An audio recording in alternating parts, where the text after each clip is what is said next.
Ajnana kalusham jivam jnanabhyasat vinirmalam kritva jnanam svayam nasyej jalang katakarenuvat.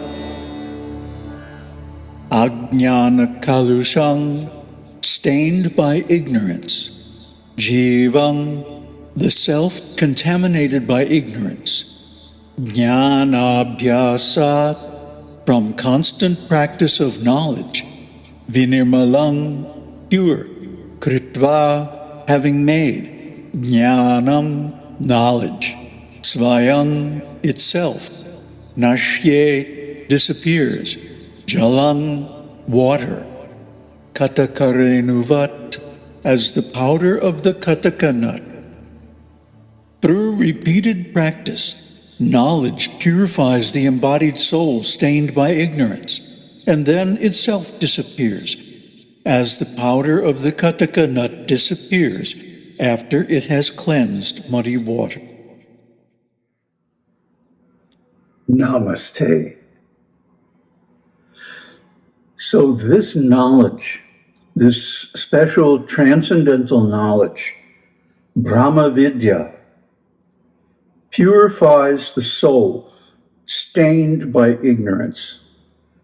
A stain is a mark left by some foreign subject on a cloth. So, for example, if you spill cooking ghee on your cloth, it's going to stain. You can't get it out with ordinary cleaning. You have to use something like bleach that dissolves the stain and gets it out. So in India, when the rivers flow a lot during rainy season, their waters get muddy. There's a lot of little particles suspended in the water.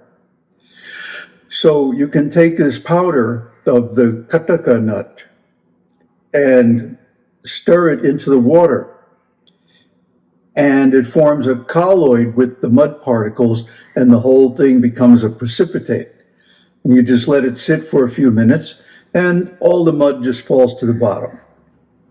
But then there's no more sign of the Kataka nut powder. So similarly, this transcendental knowledge has a special character, that it neutralizes the stains, just like bleach cleans a stained cloth, and then it itself disappears.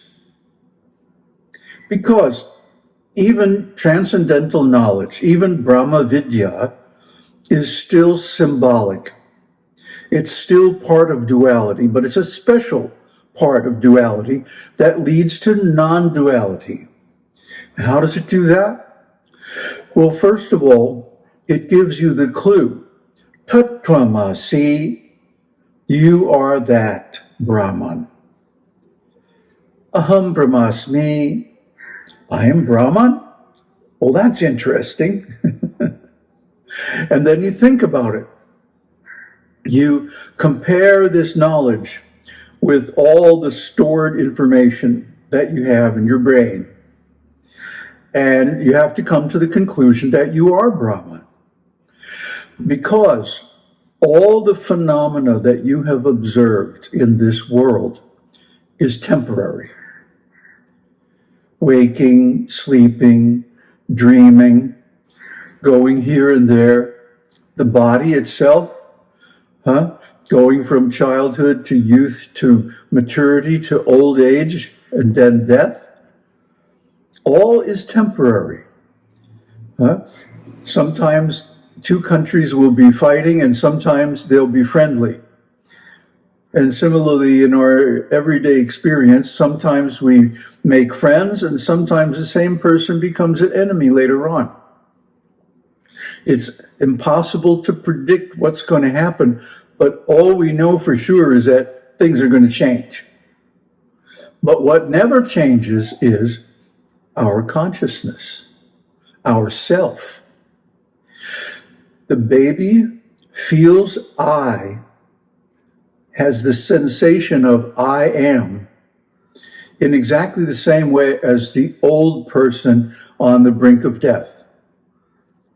The newborn and the dying have the same experience of consciousness. Nothing changes there. They are always the witness of the body, the mind, the senses, the world, all this phenomena constantly changing. So we can't put any trust in the world. We can't rely on it. We can't depend on it because it's always changing. So if our happiness is based on the conditions in the world, our happiness is also going to be changing. And so we constantly go on this roller coaster up and down between happiness and distress, joy and suffering. And tell you the truth, it's mostly suffering. Why? Because the happiness never lasts. And we always know in the back of our minds when we're experiencing happiness that this too shall change. This too will pass. So we can never really enjoy it completely. What's the solution? Realize Brahman. Brahman is always the same. It's changeless, immortal, beginningless, endless, boundless. So the joy that we get from Brahman is infinitely better than what we get from this world. How do we do that? Well, this knowledge, Brahma Vidya, gives us the tools to see how we are Brahman and how the world is not Brahman. And of course, the key there is just what we've been saying, that the material world is temporary and changeable, whereas Brahman is always the same. Consciousness is always the same.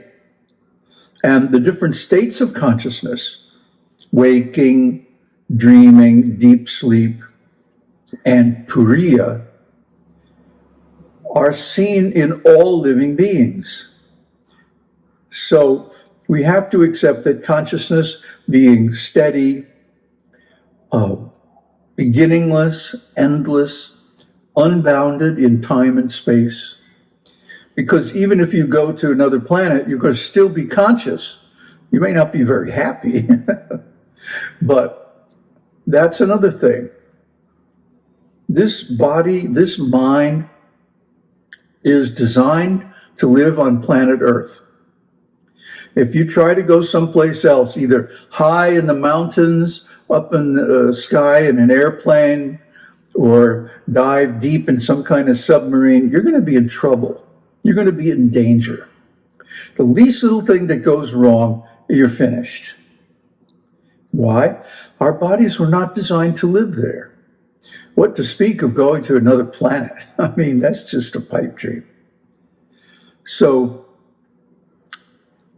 we are earthbound creatures. These bodies, these minds, our intelligence, all are adjusted for this level of the biosphere. Good old planet Earth. We don't have to go anywhere. We don't have to do anything special to realize Brahman. All we have to do is recognize it.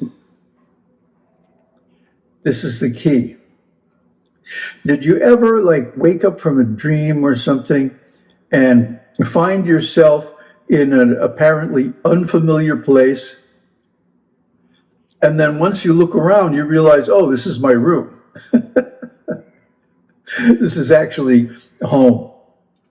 But when you first wake up, there's this moment of confusion as you shift between dreaming and waking. That, oh, where am I? What is this? Who am I? What am I supposed to do? You feel confused because your consciousness has been roaming in a different space, a different state of consciousness. And then you come out into waking consciousness and nothing seems familiar. So this is the problem. Brahman is closer than anything else. Brahman is all-pervading everywhere. And so we are Brahman, nothing but Brahman. And all other phenomena are nothing but Brahman. Conditioned Brahman, Saguna Brahman. So all we have to do to realize Brahman is to recognize that. Just like when we come out of a dream and we feel lost, and after a while we recognize, oh, this is my home, this is my room. In the same way, when we are bewildered in material existence, by means of Brahma Vidya, the very knowledge taught by this book and other similar books on Brahman, the best we can do, or really the only thing we need to do, is to recognize, Aham Brahmasmi, I am Brahman. I display all the symptoms and qualities of Brahman, just as I am, just as I have always been and always will be. So it's not that we have to become Brahman, it's not that we have to do anything to be Brahman. We're already Brahman. Simply, our knowledge of Brahman is covered by upadhis, like the gross, subtle, and causal bodies, like the 5 sheaths, Annamaya, Kosha, and so on, and various wrong ideas about what is real. We have to get rid of all that in meditation. And once we have thought ourselves into neti, not this, not that, not anything. Anything that we can perceive is not the self. So when we remove all the perceived objects by meditation, what's left is the self. Aham Brahmasmi. I am Brahman. And that is the absolute truth.